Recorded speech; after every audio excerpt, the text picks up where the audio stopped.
Donc pour ne pas changer à Akihabara les amis, on va aller au lab. Bon Presto Lab, pour ne pas changer, ils exposent les figurines qui déboulent en octobre. Du coup dans les UFO Catcher, hein, les jeux de grue, comme aime bien le dire, eh bien Bandai, le site de Dragon Ball, tu m'as compris. Au programme du jour, je te propose d'aller voir de la donzelle, d'aller voir un peu de JoJo's et d'aller voir un peu de Sailor Moon. Rien d'autre à ajouter, mis à part que salut à toutes et à tous, Marty Japan, tu es chaud, je suis chaud et on y va. Allez, on commence ici en douceur avec de la Q-Posket ultra mignonne qui arrive du coup en octobre. Je la trouve super jolie, je vois pas du tout ce que c'est au niveau de la licence, mais le personnage est super bien réalisé. Il n'y a rien à dire, de toute façon vous le savez, je ne cesse de le répéter, mais les Q-Posket, valeur sûre ma gueule. De la Vibration Stars de Chainsaw Man. Eh bien, on est dans les premières figurines, ça y est, ça arrive tout doucement, voilà, dans les Game Center japonais. Et elle est folle. Franchement, elle est super bien réalisée. Elle est toute petite, vraiment, elle fait à peu près ma main, hein, si je me mets à côté. Mais franchement, le dynamisme, les couleurs, les textures, le côté métallique au niveau de la tête, le côté métallique au niveau des petits pics à droite à gauche, les baskets, on est sur du mat, le pantalon, on est sur du légèrement brillant, mais pas trop non plus. Franchement, je suis vraiment très très fan, la modélisation est assez cool.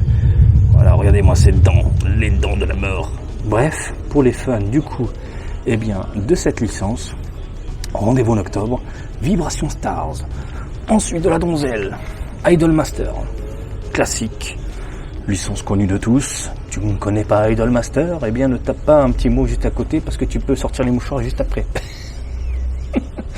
Marty, c'est pour les grands, les adultes. Donc elle est plutôt jolie, même très belle, même super bien foutue, putain.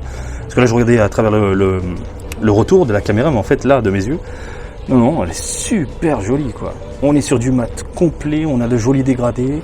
Les vêtements qui virevoltent légèrement dans tous les sens, elle est incroyablement belle. On a ensuite des Tiny Dynamite. Ça me rend dingue. C'est des idoles, c'est ça? Je sais plus qui m'avait dit ça dans les coms. Hein, mais bon, si vous êtes fan, que vous êtes amoureux de ce genre de produit, à savoir des toutes petites figurines, toutes ultra mignonnes, avec des jointures un peu sur les côtés, bon écoutez, ça fait le café, voilà. Q-Posket, Stranger Things. Donc Justin et Lucas, volume 2, bah c'est top. C'est top. Il y a des DVD Blu-ray en France, je sais même pas. Ou dans le monde, ou c'est juste uniquement sur Netflix en streaming. Parce que bon, imaginons, t'as la complète de la série à la maison, tu te mets ce genre de figurine à côté, bah, ça claque bien même. Franchement, la réalisation est top, le rendu est sympathique, gros yeux, petit corps, grosse tête, chibi style. Non, c'est super cool. Oh, bonsoir. Hololive, voilà, Relax Time. Elle est bien foutue. Non, elle est très jolie. Modélisation sympathique. Je connais pas du tout, mais à force maintenant, je commence à en avoir l'habitude. Et ben franchement, c'est super mignon. Hein. Voilà, le rendu est top. La modélisation est sympathique. On est sur du chat tout mignon. Alors les Cunties, bah écoutez, cool. Voilà. Sans plus en fait. Ce qui me dérange c'est les cheveux. On dirait qu'ils ont pris un malabar et l'ont posé dessus. Ou du Babybel, tout simplement. Vous savez l'espèce de peau rouge là. La jointure ici, au niveau des hanches, c'est mal emboîté. C'est pas très joli. C'est pas dans la continuité. Enfin, les vêtements sont à part, t'as l'impression, et c'est pas du tout plaisant à l'œil. Et le bas, on est sur du laqué au niveau des pompes, donnant un aspect un peu cuir, ça c'est joli. Et après le reste c'est du plastique dégueulasse, chewing-gum tout pourri. Hein. Non, c'est correct, mais sans plus quoi. Alors les fluppy puppy. Ça me rend dingue. Je vais devenir fou. Moi c'est mignon. Et ensuite, ici, de ce côté-là, je vois pas du tout c'est quoi. Je connais pas. Bref, bah c'est toujours toujours la même licence à chaque fois que je vous présente, avec le socle vert. Voilà, ça c'est mignon, ça c'est bien foutu. Bref, pourquoi pas. Un peu de Ultraman, ils sont partis dans un délire que je kiffe. Alors les gars, on va vous sortir des mini-figurines, du coup que tu peux fusionner, donnant un aspect rigolo, un peu gâchapon, et puis le côté, comment ça s'appelle, diorama, qui ressort. Qu'est-ce que t'en penses? Mais c'est mignon, mais c'est vraiment tout petit. Tu prends mon doigt à côté, c'est... Voilà. C'est bien foutu. Regardez, je fais un zoom dessus. Ça va, hein? C'est super propre, je trouve. Et c'est vraiment, encore une fois, hyper petit. Ultraman. Bon, alors ça, par contre, c'est de la merde. Je vous l'ai dit, cette gamme-là, ça pue. On dirait des jouets en plastique tout pourri, ultra mou. Ça donne pas spécialement envie de craquer. Voilà, il ressort toujours les mêmes délires, à savoir ici le côté translucide avec des paillettes. De l'autre, un aspect un peu... Alors, on va faire du métallique, on va donner un aspect brillant, mais au final, on est sur du plastique tout pourri. Du plastique tout pourri.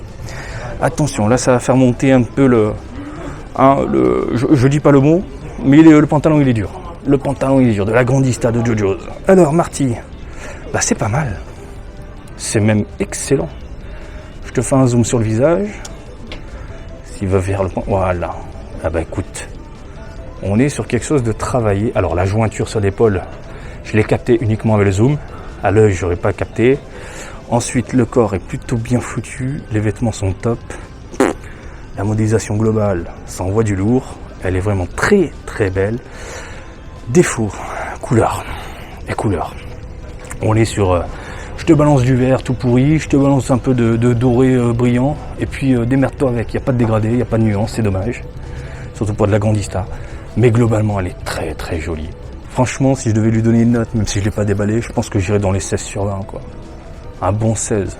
Après, avoir à la maison, c'est pas le même ressenti quand t'es posé, quoi. Et dans ton environnement aussi.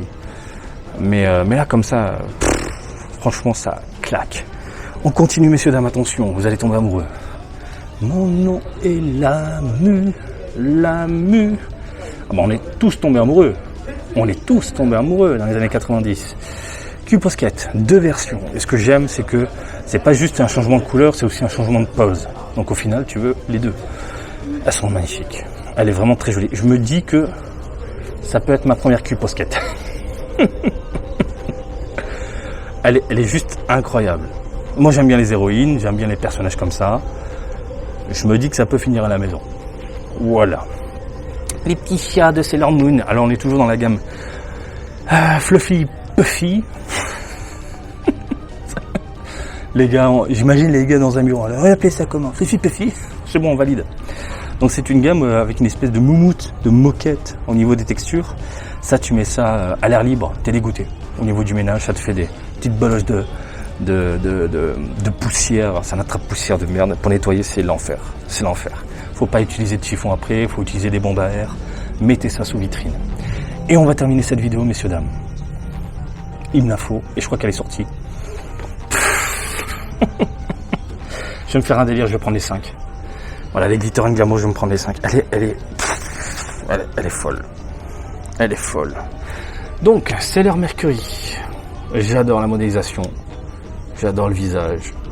La pose, on est sur du Sailor Mercury ultra mignon. Comme il s'agit de Glitter & Glamour, on a 2 figurines au choix. Couleur terne, couleur un peu plus foncée. On a ensuite cet aspect Glitter & Glamour, à savoir pas de dégradé, pas de nuance. Ça, on le sait depuis toujours. Mais elle est vraiment très jolie. Et surtout, ils se sont un peu cassé le cul à changer quelques... on a différentes textures, si vous préférez, sur les vêtements. Voilà. Par exemple, le cœur est chromé. L'extrémité des manches, là, on est sur du laqué. Après, on est sur du mat, sur toute la figurine. Est-ce qu'il y a un défaut de jointure? Oui, au niveau de la tête. Mais putain, faut le voir. Faut le voir. Hein. Les mèches ont été faites à part. Et j'aime trop le côté chromé. Il faut que je vous déballe Sailor Moon. J'ai chopé Sailor Moon il n'y a pas longtemps. Je pense que je vais me faire les 5. Les Glitter & Glamour, je vais me faire les 5. Comme ça, j'ai les Sailor Moon qui déchirent. Taille réelle. Enfin, taille réelle. D'une taille plus que convenable. Bref, à vous de voir. Mais moi, oui, je pense qu'elle va terminer à la maison. Bon, puisque je suis à Akihabara, je vais faire mon petit tour. Il me faut la Sailor Mercury. Ah la Glitter & Glamour de Sailor Mercury. Il y a Mars qui déboule. Mon préféré. Ma préférée. Je vais chialer quand ça va débouler. Glitter & Glamour. Bref, ça a des potes. Grandista, également de JoJo's dans les parages. Franchement, il y a beaucoup de produits intéressants en octobre. Et le porte-monnaie risque de succomber à les magnifiques bagnole. Tu l'as vu ou pas? Tu l'as vu passer? Non, t'as vu ma gueule uniquement parce qu'il est focus sur moi. Bon sang. Elle est tunée en plus la caisse. Bref. Je vais devenir fou. Je sais même plus où j'en étais. Tu sais quoi, je te laisse tranquille. Je te laisse tranquille. J'espère que tu as kiffé cette vidéo. Comme d'habitude, je vous invite à me suivre sur Twitter, Facebook et Twitch, Marty Japan. Et je vous dis à très bientôt. Allez, salut, bisous, ciao, ciao!